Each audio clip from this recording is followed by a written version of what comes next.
Hi, good morning, and welcome to my Tidbits this week.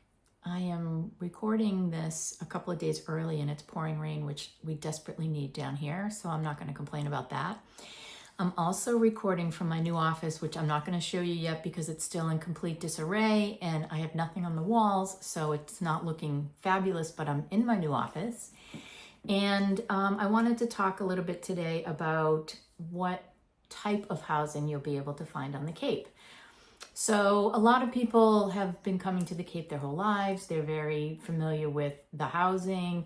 The Cape Cod style house was designed in Yarmouth, Mass. So that's where that all came from, the 1.5 story kind of cute little house that you see dotting all of the streets all over the Cape. And also there's a million ranches on the Cape. So those are the most popular types of housing. What we tend to see a lot less of is, I've found, what a lot of people are looking for, which is what they have at home.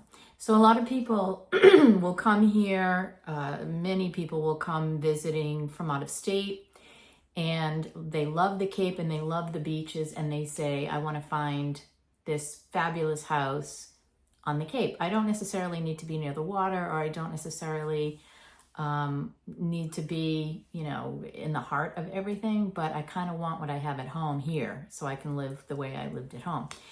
And that's the hard part when you're trying to help people find houses, is we don't have a lot of large developments with all new housing because we just don't have the space. It's a small little peninsula.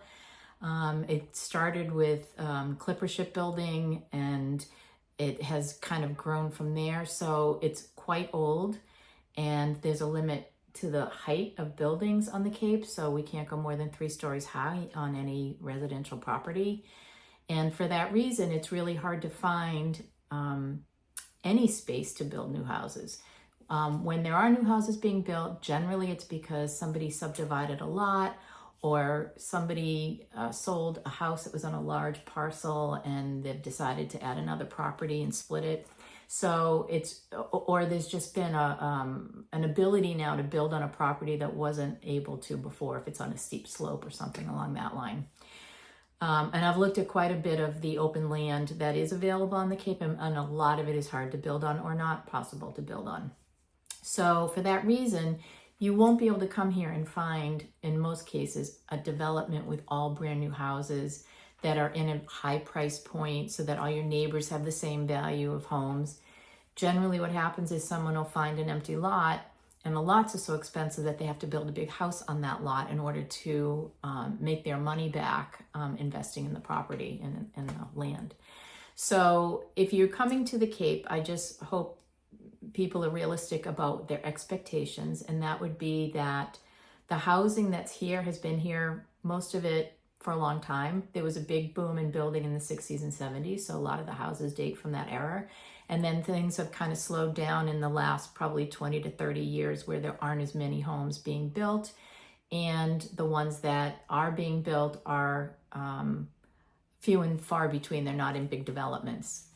So what I'm finding quite frequently from out-of-staters, people that come on vacation and love it and want to stay, is that they're not always able to find exactly what it is they want. Having said that, it's really helpful when they start looking at the property. So if you tell me what you're looking for and I start sending you listings, if you're consistently seeing the same types of homes in your price point, that's generally what you're going to be able to find.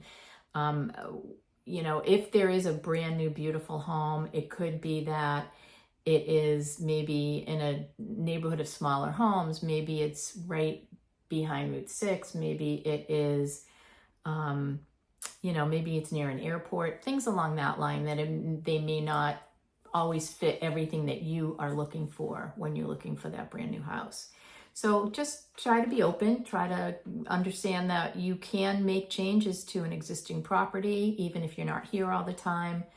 It's things that we as realtors work with all the time. We know a lot of tradespeople and construction workers, and we can always provide you with that kind of information to get things accomplished and finished, even if you're not here.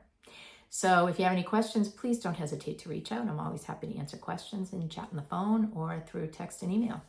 I hope you have a great week, everybody.